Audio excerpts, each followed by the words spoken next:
If we educate to the point where we're using AI tools for everything, then we're going to lose some of the fundamental physics knowledge. A data scientist, an engineer, they are two different schools of maths. If you don't have budget to hire big data science teams, but you want to do the AI side, what are your options? There are hundreds of companies out there, all vying for attention, and no single innovation team or innovation manager can look at all of them. If you have a good data strategy, and you're able to organize your data into readable and usable formats, then you can look at an AI strategy. There is no replacement for an engineer who knows what they are doing. AI is not going to replace you, someone using AI will. Andy, welcome to the show, finally. Thank you, Youssef. It's a pleasure to be here. Excellent. Today we'll talk about AI and engineering and a lot of other stuff. First of all, introduce yourself to the audience. Who is Andy Fine in the first place? Yep. So thank you. So I'm Andy Fine. I've been in this industry, in the CAE industry, for the past roughly 20 years. Background in CFD and aeroacoustics, and I've been enjoying the journey and the evolution of the CAE world with machine learning and AI ever since. Really great. I actually have to look at your post for a second, which is you talked about software for hardware, kind of the market landscape. Talk to us about how you define software for hardware. What is this new term all about? And it's based on a report that you also published at the beginning of the year. So what was that all about? So the software for hardware landscape is essentially any software that we use to build the physical products that we use every day. Everything from our planes to our cars to our cell phones, to the widget you have in your kitchen. Probably all of this is designed at some point in 3D, in some sort of CAD system, and more of the last 10, 15 years, it's simulated. So there is virtual physics applied to it before anything is physically manufactured. I know we're going to speak about this during the course of this podcast, but the evolution of these physics tools and other tools that go with it has been quite incredible, especially in the past 5 years or so. Yeah. What would you say has changed in the past 5 years? It's really the advent of machine learning and the huge buzz term of AI coming with pretty much everything. Now, the biggest advent is obviously in GPU capabilities. GPU capabilities have unlocked a huge amount in terms of what is possible with deep learning, what is possible with AI. We've come, I think, quite far forward in what we used to call machine learning. Some of what we used to call machine learning is now called AI. So there's a little bit of confusion in the term, but the progression really has been triggered by NVIDIA, what NVIDIA has done with GPU processing, not just in AI, but also allowing direct physics to be simulated on GPUs as well. And that's been a huge paradigm in what we've been doing in the industry. Mm-hmm. You as an expert, can you talk to us a little bit about how the product development cycle has changed now that AI can be incorporated in these processes? I think it's a case of the product development cycle is still evolving. Now, the usage of AI, we all know the ChatGPTs, the large language models. These have had a big difference in terms of people being able to automatically script and create co-pilots and so on. However, the actual usage of AI in the engineering simulation is something that is still evolving.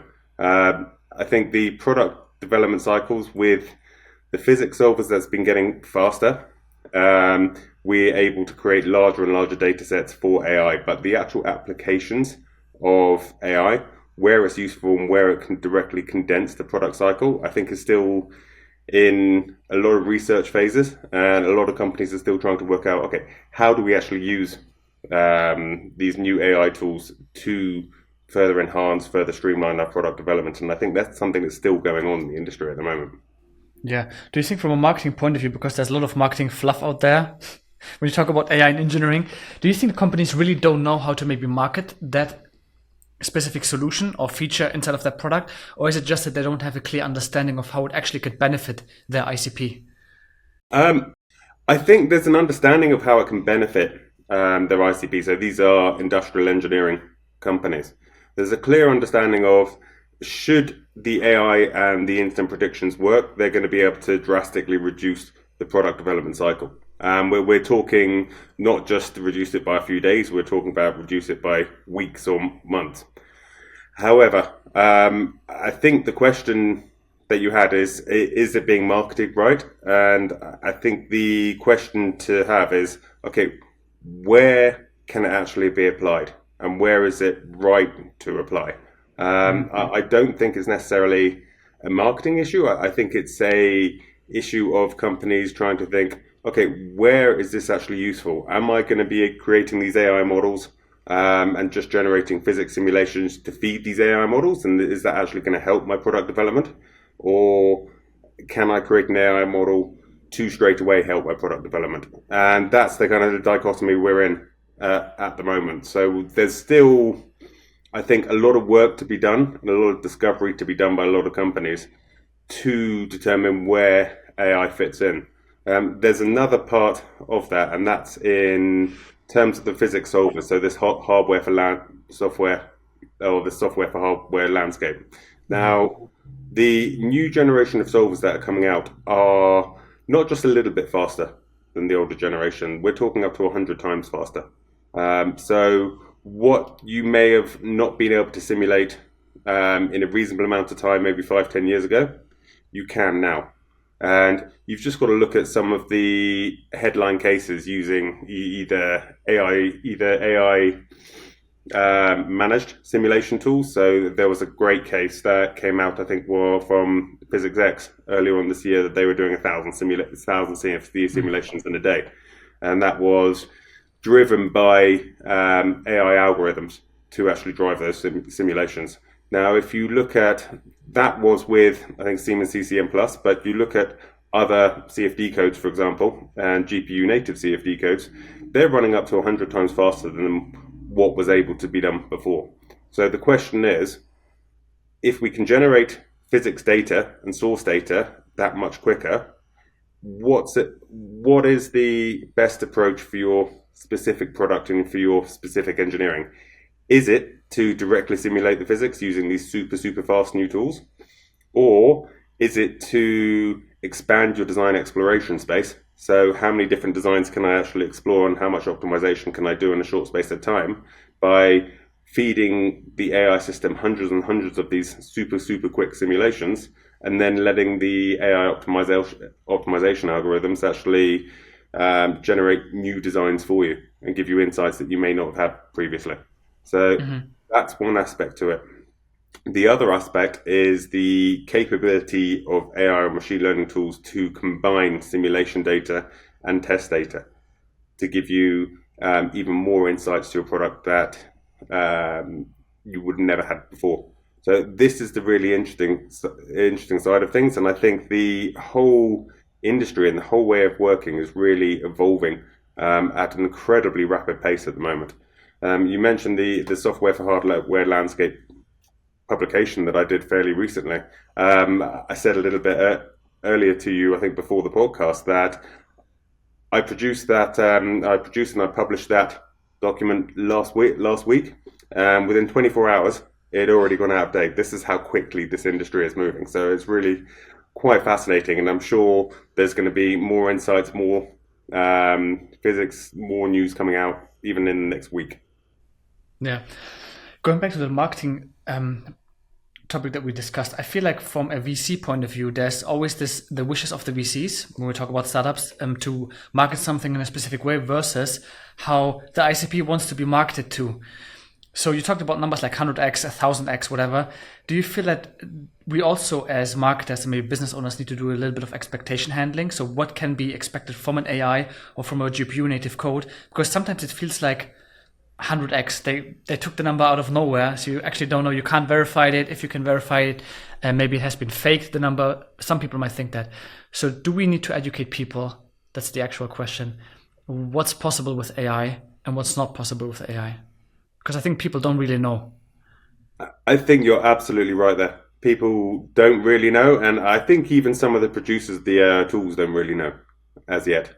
So it's finding these applications is absolute key. So yes, there are solvers that are 100 times speed up. Now, I always think that the proof is in the pudding there. So the solvers that can do the speed up, they can prove it. They can run a case on a traditional solver, and then run exactly the same case on the new solver, and then validate, compare the results. That's pretty simple to do, and you can see the time benefits there. There's also from the, I think, the marketing and the business perspective, to look at, okay, what is the cost of running these new simulations 100 times quicker? Okay, I'm going to save a lot of time in product development, but I'm going to be spending a significant amount more on compute resources and possibly the tools to do it. So that's the first trade-off to look at. When you say these companies, they're not happy how they're being marketed to, or the messaging needs to change, I think the overall buzz is that we need to integrate AI into our engineering processes. Most companies I speak to, and most industrial engineering companies that I speak to, including OEMs, tier ones, both in aerospace and in automotive, as well as CPG, so consumer packaged goods, they know they want to integrate some sort of AI into their development. Exactly how to do it, for some, is a mystery. And what I would say is ask the experts, ask the people who have done it previously, and have a look at the business case for what exactly you want to do. So, for example, if you have a super difficult problem and you have maybe 15, 20 pieces of data on that design exploration, that is not enough for a deep learning or an AI algorithm. You may want to look at machine learning, you may want to look at other approaches to do it. But it's very key that a pure AI or a pure deep learning approach is very data hungry. And you need a lot of that data to feed it. Even when you feed a model with huge data sets, so 500 pieces of information plus, then it still may not be appropriate for a completely different design that you're working on because it hasn't seen that data before. So I think it's going to be a constantly evolving space, and really you've got to look at a partnership between the AI models and the physics simulation to actually impact what you're doing. The other part I would say is that this is not a quick fix. So any implementation of AI, it's not going to be something that's going to change overnight. It's something that needs to go into your process as a development team, as an engineering team, and it's something that needs to evolve over months, if not years, to actually integrate this. So you need to have, I think I've said this previously, and I've certainly said this to clients, before you have an AI strategy, you need a good data strategy. And that's absolutely essential. If you have a good data strategy and you're able to organize your data into readable and usable formats, then you can look at an AI strategy. But one has to come before the other. You can't just jump, and there's that famous meme of I think the student trying to climb several steps at once and skip out all the little steps in between. Yeah. You can't do that with AI. You really can't. So this is where we are, and I think the step-by-step approach needs to happen. And I think there are a few companies embarking on that journey now. But there is, I think, with all of this, there's always an element of risk involved, and any tools or expertise that can help minimize that risk should really be leveraged by the engineering companies and somewhat by these startups in their marketing approaches as well. Yeah. You talked about data and the AI strategy. What other steps are crucial to implement AI, or will we just adopt AI as a thing in a company? Because I'm thinking about, there's so many things that you have to take care of. You talked about data, the AI strategy overall, but what else is missing? What questions do I need to ask myself as a business owner who wants to implement AI into my product development process, if this is the right use case for AI? Yeah. So firstly is the cost. How much is this going to cost me to implement? And you do a little bit of a cost benefit analysis. So if I want to implement AI for this widget that I'm creating, how much data do I have? Do I need to spend a lot of money and a lot of time on creating more data for this end goal of this AI model? And if I have this AI model, how much time is it going to save me per product development process? If the answer is I'm going to be creating huge data sets and I'm going to be feeding the AI model perpetually, and before I can actually use it as a design, it's maybe not worth it. If it's a case of, right, I have this unit I'm creating, so let's take, for example, a valve system. This we know it can be parameterized. There is a certain design space you can operate in.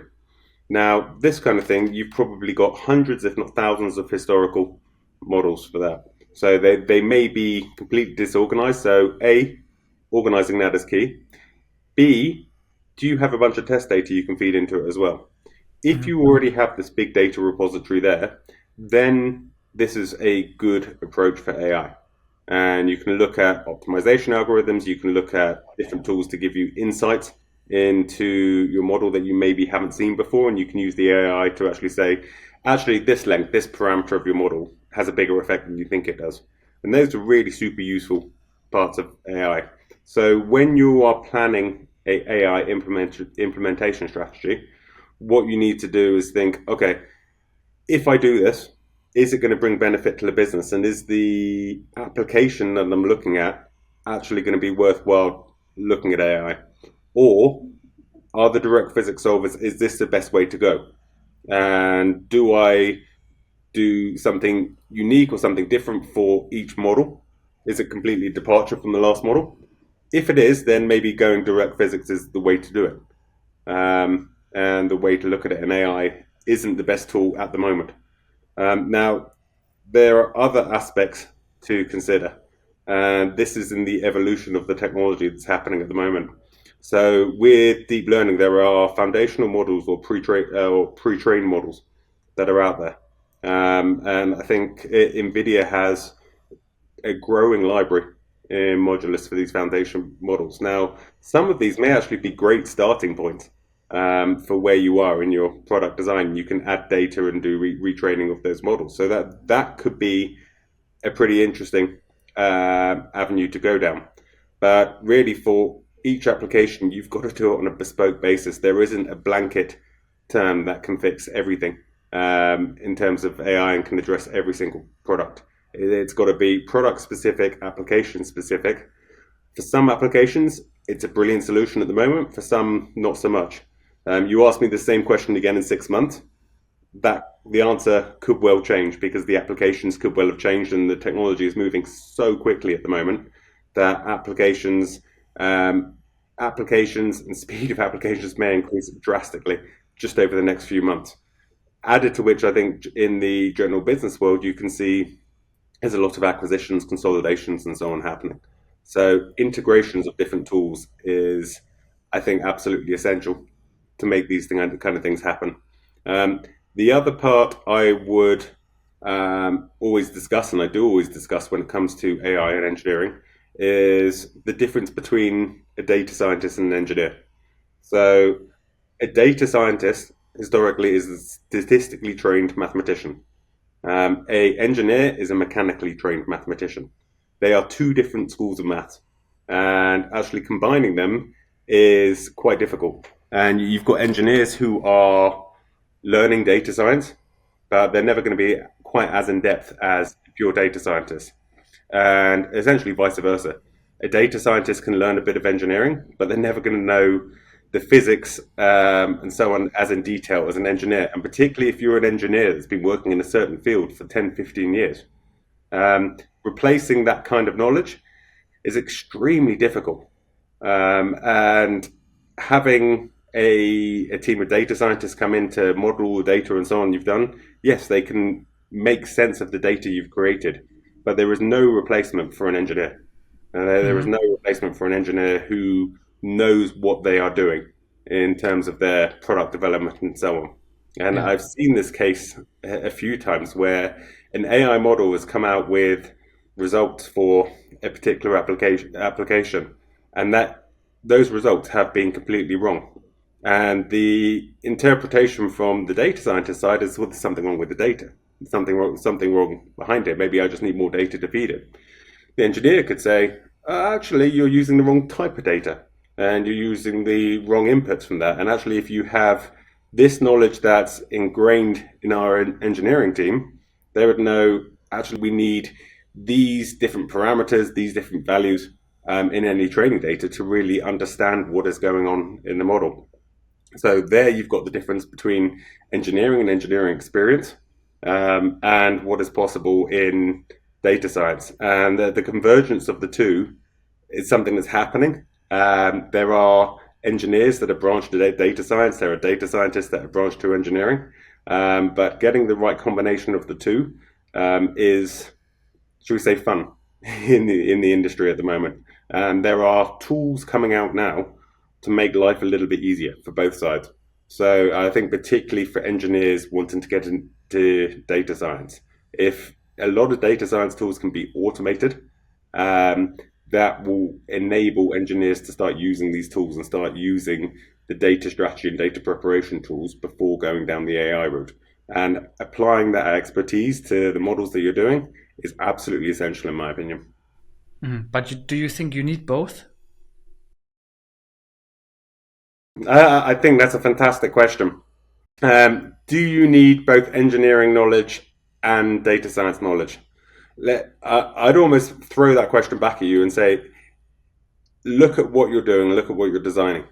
As an engineer, your job is to make a product and make a product better.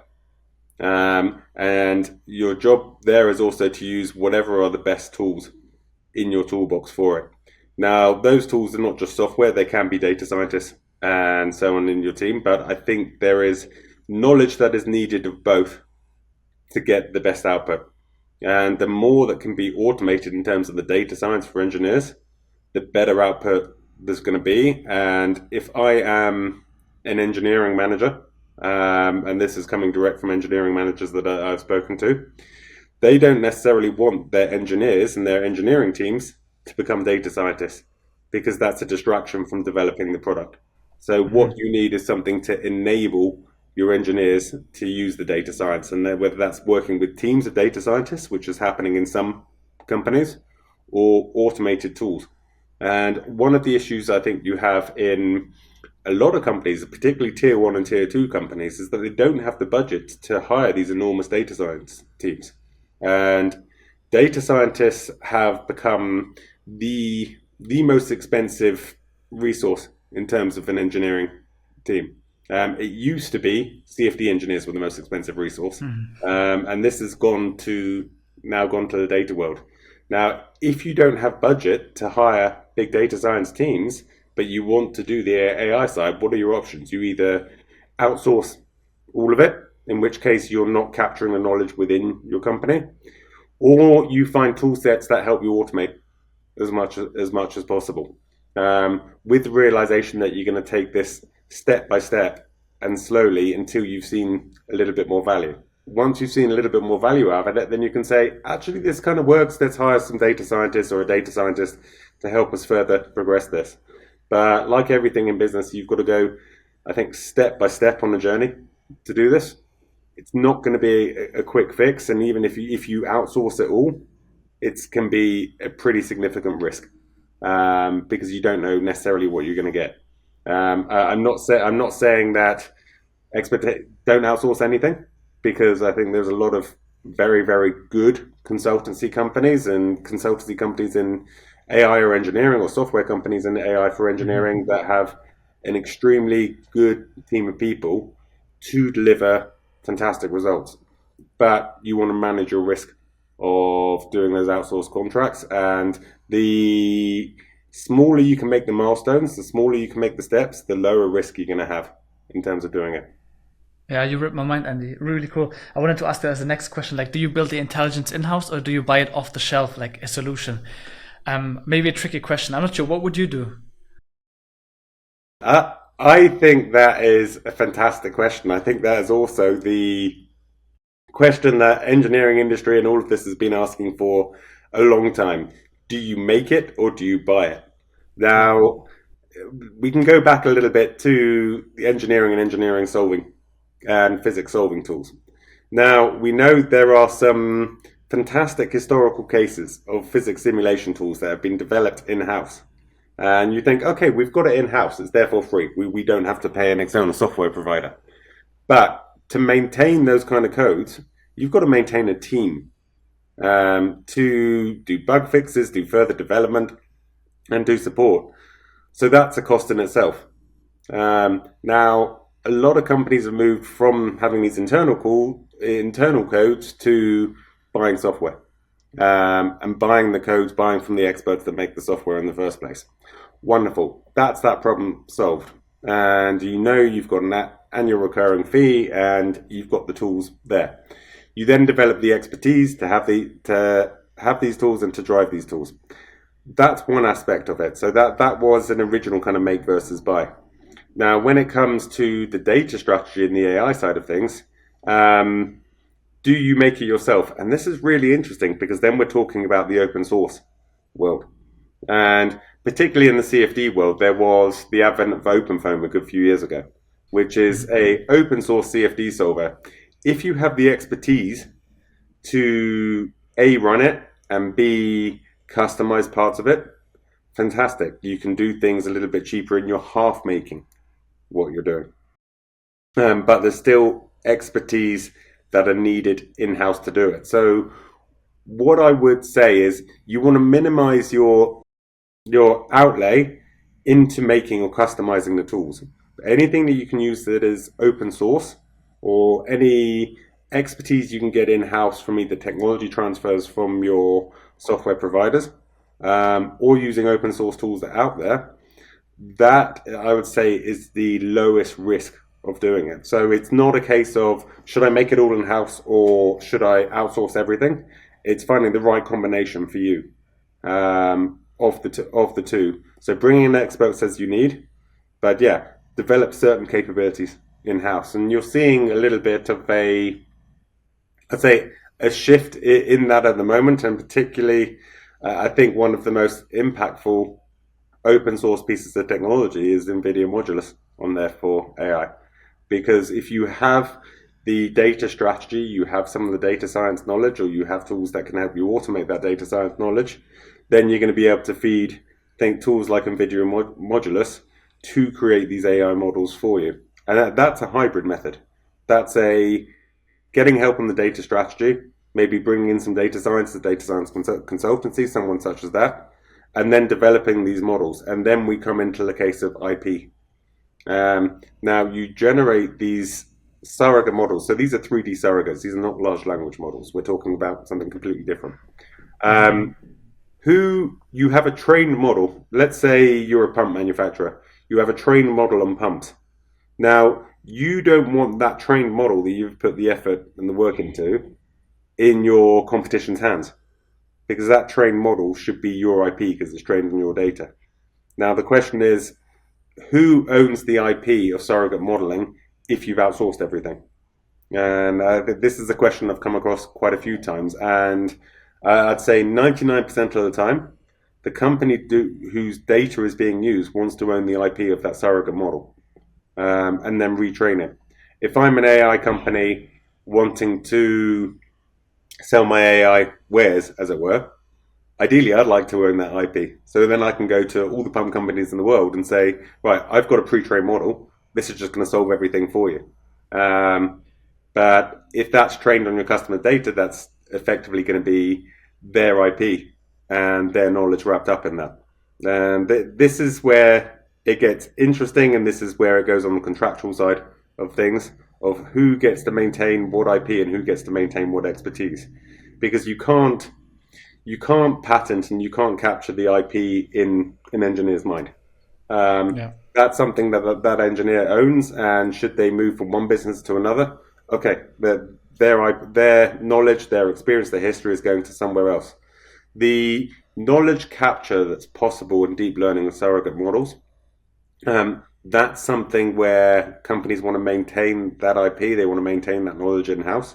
And actually, I think there's a really interesting story and an interesting methodology that then goes to AI and creating deep learning surrogates, and that's in knowledge capture. So in certain regions of the world, and in certain industries, there is a wave of, should we say, retirements going on, particularly for engineers. Now, these engineers, they may have been making these aircraft, helicopters, cars for the past 40 years. That's a lot of knowledge in your company where you're not necessarily capturing it. And if that whole wave of engineers is leaving, you're losing a lot of knowledge in your company. Now, if those engineers can capture their knowledge, all of their past experimental work, all of their past virtual work, into a deep learning surrogate, then in theory you can capture that knowledge and have that for IP for your company. This is a little bit of a kind of times ticking effect for some companies, and they need to race to capture this technology. And there you can have data science working with these incredibly experienced engineers and actually capturing some of the knowledge they've generated over the years that can then be used by the new generation of engineers coming in. But then that again is coming back to this hybrid approach of you need teams or companies coming in that can help you capture that knowledge and create these deep learning surrogates, but you need these engineers on point to say this makes sense or this doesn't make sense. And I'll go back to again, there is no substitute for an engineer who knows their product, knows the physics, and knows what's behind that. And you can have the best AI system in the world. It's not going to replace an engineer with the expertise. Absolutely. There's this story of the Audi TT, the first generation, I'm not sure if you've heard it, where the designers were actually saying I think it was the designer said to the engineers to not use a spoiler because it would actually ruin the design of the car. And then 2 test engineers were driving the Audi TT at high speed on the Autobahn, and they were just crashing the car because there was not enough downforce to put the car down because they were listening to the designers, but actually they should have listened to the engineers to have enough downforce to not crash the car ultimately. Goes back to your point exactly, Andy. So The question is, that's happened a few times in the automotive industry. I can't go into it, but you look at particularly sports cars, and sports cars have a design vision, and they're all slopey and flowy. Look at the amount of sports cars on the road that have that little flick on the back of that trunk. That is almost always an engineering decision to prevent what's called rear lift on the highways. So the last thing you want when you're driving your car down the road is the back of the car to start lifting off the ground and basically fishtailing down the road. That's happened a lot in the industry, and I've heard quite a few stories from automotive OEMs and aerodynamicists where there has had to be late stage changes on a vehicle. I can't go into who the companies are, but that Audi story certainly not the only one. And there are actually stories in the motorbike industry of the similar kind of thing, where a motorbike at certain speeds will just create a weave going down, which is to do with unsteady vortex shedding. And these kind of things, the designers aren't looking for that. The engineers are looking for that. And I think in automotive, there's always this, I'd say this tense partnership between design and engineering, and compromises that work for both parties. And this is where you get the design reviews, and I spent years involved in that. And personally, I love that industry. I love that communication between the two. And the more you can empathize with the other, the more successful your output is.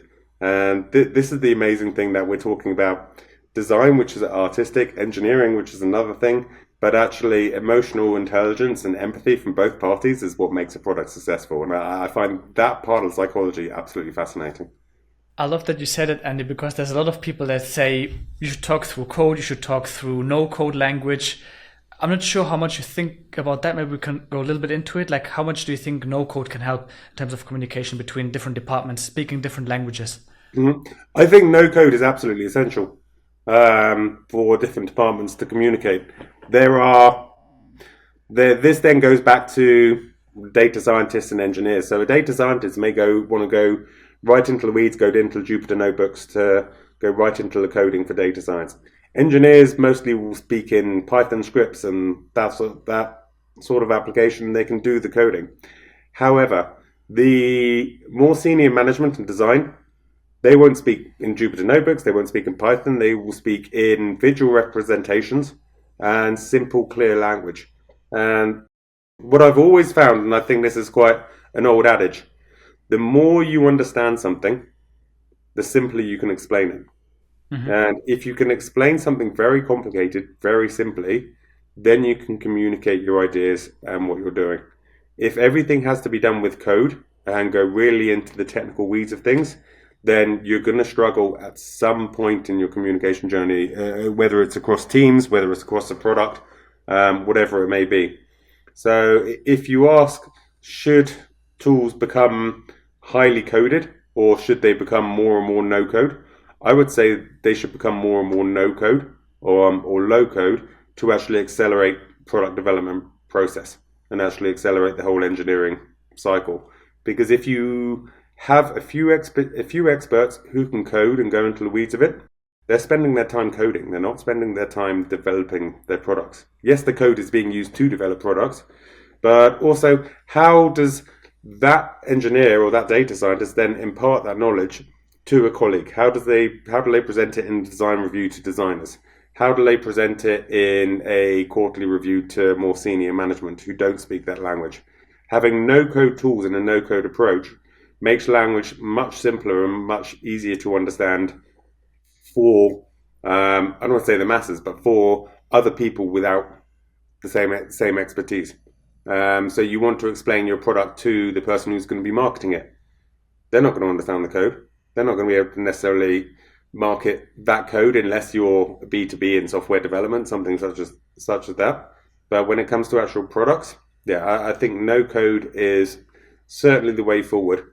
And we've seen that in terms of how much we can automate our day-to-day lives. And you look at the advent of the GPTs. There's a lot of GPTs that are out there that are being used by software developers to do their code.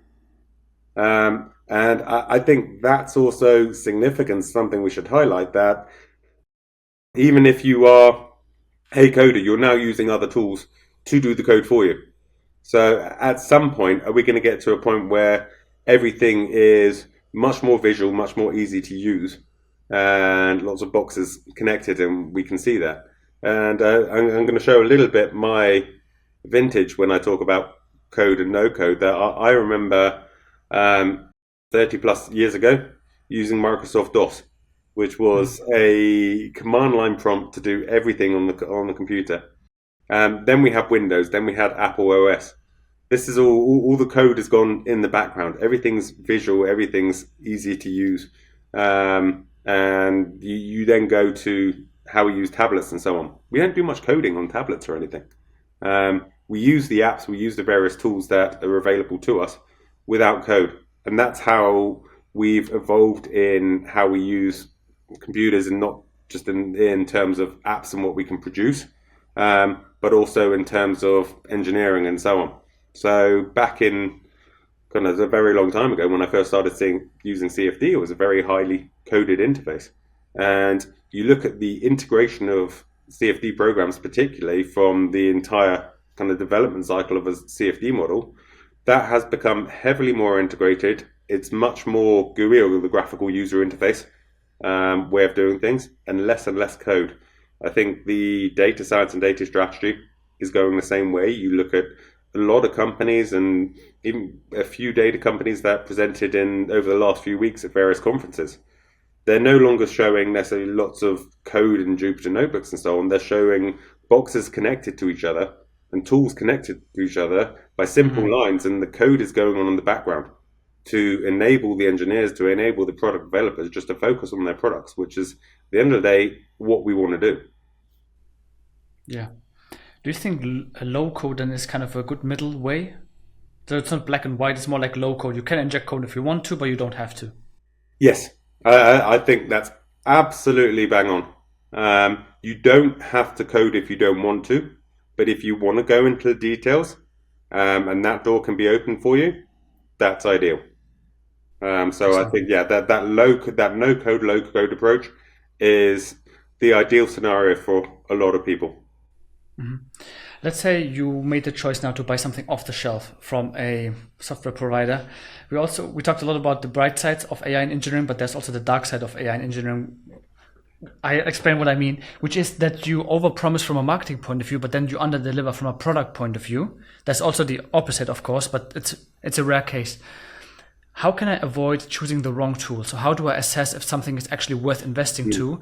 Should I work on a POC first? How do I assess from a business point of view if something is worth spending the money on? Again, a great question. It depends on what teams you have and what resources you have available. If you don't really have the resources, but you know ideally what you want, then yes, you can invest in the POC, which is effectively it's an outsourced consultancy project to show you, look, the software works. But in those POCs, there can also be smoke and mirrors. So you get the delivery, great, the model looks fantastic, brilliant. Right, let's implement. Okay, this is actually quite difficult. Or what are the other options? Okay, you take a trial of the tool, but that's resources from your team to actually expend on investigating tool. In theory, you're going to get better insights into what the tool can do, and you're going to be able to break it yourself. And I think that's a key learning experience. So my personal view of this is that POCs are great. A POC should always include what I call the technology transfer. So imparting the knowledge and the methodology that you're using in that POC to your end client. Or if your tool is good enough, if your tool is low code or no code, and you've got your documentation correct, then why not just give the customer a trial and say, look, what projects are you working on at the moment? Where do we think this tool could actually help you in a live product or a live project, I should say? And use the tool actively on this live project. Then you're instantly showing value. What I personally don't always like is when you're doing POCs or trials on academic cases. So from the aerodynamics world, it could be bluff body, it could be backward facing step, these sort of things, and you know these well. I don't think these academic cases are always going to show the highlights or the lowlights of a tool, because everybody plays with academic cases. Everybody can, I'm not going to say perfect them, because the whole idea of an academic case is they're extremely difficult. But there is no substitute to applying in a live project and demonstrating business value straight away. And I think that is the way to go. So my apologies again for not answering your question directly, because I think it's a combination of POC, trial, and technology transfer. That is the best way. And what I would say to anybody who are looking for various tools, I'd say the first question, how do I minimize the risk of both resources and revenue in this? And if you can understand the risk mitigation factors of it, so take it step by step, take it milestone by milestone, I think it's the safest way to do it. There is no risk-free way of trying a new technology. But working with the teams that ideally understand your product, understand what you're doing, and then will give you a very transparent proposal, whether that's trial, POC, a combination of them both, that's the way I would do it. Excellent. Thanks, Andy. Maybe one of the last questions I have is, how do you foresee the future in AI in engineering? Is it more like that we start to, as engineers, work with agents, like, I don't know, LLM agents or AI agents in general, that help us do various tasks? I think with AI agents and GPT agents or co-pilots, I think that's definitely something that's going to be happening. I mean, you look at a big company doing a GPT, you look at Answers as it has a GPT, which I almost see that as the next evolution of tutorials and so on, because you can work live on your project. You ask the agent, how do I do this? And the agent will tell you instantly what's there. I think that's a great application of a GPT or a co-pilot. There are other companies coming out with co-pilots for additive manufacturing, co-pilots for other engineering applications. So I think that is an incredibly useful tool, and those will just get better and better. The implementation of AI for the actual engineering and the deep learning surrogates, I think that's going to evolve massively over the next couple of years. And I think I know there are more startups coming out that are currently in stealth who are going to be producing new and innovative way of doing things. So that's not going to be physics based. They're not going to be AI based. They're going to be a combination of them both. And those are really interesting. What's going to be coming out over the next couple of years? A lot of them are in stealth. A lot of them are working with certain strategic partners quietly before they, should we say, come out of the woodwork and actually publicly announce what they're doing. But there's going to be some incredible technology coming to market. I also think that the successful applications for AI will start coming out as well. So you'll see more and more use cases of where AI surrogates have been useful and saved a significant amount of time. Those aren't out there yet that much. And I think we're going to see an increase in that.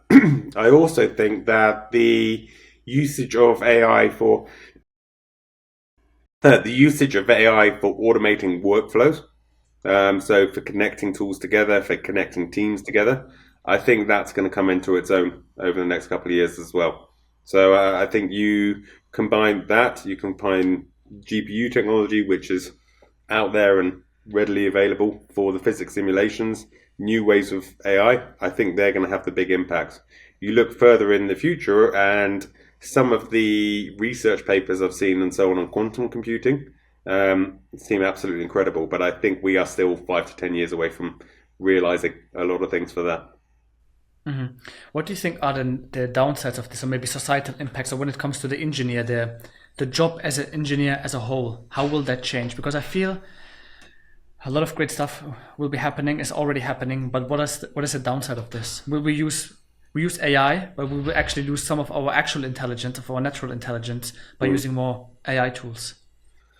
I think that's a really, really interesting question. I think this comes down to fundamentally what we're doing in terms of education and people coming up through the educational system. So I've done quite a few talks in schools on engineering, on the applications of it. I think if we educate to the point where we're using AI tools for everything and co-pilots for everything, then we're going to lose some of the fundamental physics knowledge, and we will struggle to just effectively make things with our hands, as it were. So I think it's still essential, and most engineering courses, they're using the new evolution of tools, and there's data science aspects coming into engineering. But fundamentally, we've got to keep actual engineering knowledge and physics knowledge in both our existing teams and in upcoming engineers as we go through. And I think there is no substitute, I think particularly for students, to do an internship at an engineering company or a software company to actually see the physical applications of what they're doing. I always believed, and this is something that I've come from, you become an engineer because you want to know how everything works. That's fundamental. If everything's AI driven and has automated models, you're not going to know what's under the hood of what you're doing. And I think that will be a huge loss. I think there's enough people out there who realize this and see that AI is a tool. AI is another tool in an engineer's toolbox, and it's how they use that that's going to define how engineering goes into the future. And to quote I think a very famous term now, AI is not going to replace you. Someone using AI will. So I think you've got to move. I think engineers need to move with the times, just as I'm sure you have. I certainly have gone from pure physics modeling and kind of hardcore CFD, FE, EMAG modeling to actually embracing what machine learning can do, what AI can do. That's what we need to do, and that's what we need to do go forward. I'll bring it back to mitigating risk of implementing machine learning, AI, and so on. Do it with your eyes open and step by step. But we've got to use the new tools coming to market, new technology coming to market, because it's going to make our lives easier. But I'll say it again, there is no substitute for an engineer who knows their product and knows what is under the hood of their product. And I don't think there ever will be. Absolutely. I really enjoyed talking to you, Andy. I learned a lot myself as well in this podcast episode. Who can actually reach out to you? Like, who do you work with in general? Like, what services do you offer to people? So I actually have multiple parts of the service offerings and what I do. I work with startups on finding their product market fit on their go-to-market strategies, and I've got some great teams I've worked with for that. Changing narrative of scale-up companies to fit to this more modern view of everything we've been speaking about. There's one aspect of my business, and another aspect of the business of fine physics that's evolved is actually working with certain engineering companies and industrial engineering companies and advising them on their machine learning, on their AI strategies. Because what I've found in a lot of conversations I've had is that senior management in these companies, they say we need an AI strategy, we need an AI strategy in engineering. Engineering teams are going, okay, we can do various aspects here, but we're not sure actually which is the best one. And you look at that software for hardware landscape, there are hundreds of companies out there, all vying for attention, and no single innovation team or innovation manager can look at all of them. So I've actually found that I'm advising certain tier one, certain engineering companies on some of their software strategy and on how they can, at lowest risk possible, implement some of these strategies. There's also the other part where you can see what is happening in the industry is a huge amount of consolidation in the corporates. Now, this is it's gone from larger corporates buying startups and so on to actually huge corporates buying already big corporates. And I don't want to go into it because I know a lot of them are still in various reviews and so on. But I think customers are also looking at, okay, do we want to put all our eggs in one basket, or do we want to explore further technologies and other things at the moment? And I think this is also a fundamental question that's happening in the industry. What I also love about this is it presents huge opportunities for startups bringing new technology to market as well. So there's a lot of fun to be had out there. Personally, from my business, working in a relatively software agnostic way, working with startups, finding where their true value lies. I find that an awful lot of fun, and also produces value not just up for the startup or scale up company themselves, but also their end client, because they say, yeah, I use this technology, I'm going to save X amount of time, X amount of dollars as we go. So the business has, I'd say, my business, my services have evolved and will carry on evolving as the market needs them. But certainly, knowledge of both machine learning and AI and engineering physics is something that I can offer to both the startup world and the engineering world. Excellent and define. Thank you so much. Thank you, Yusuf. You have a great day.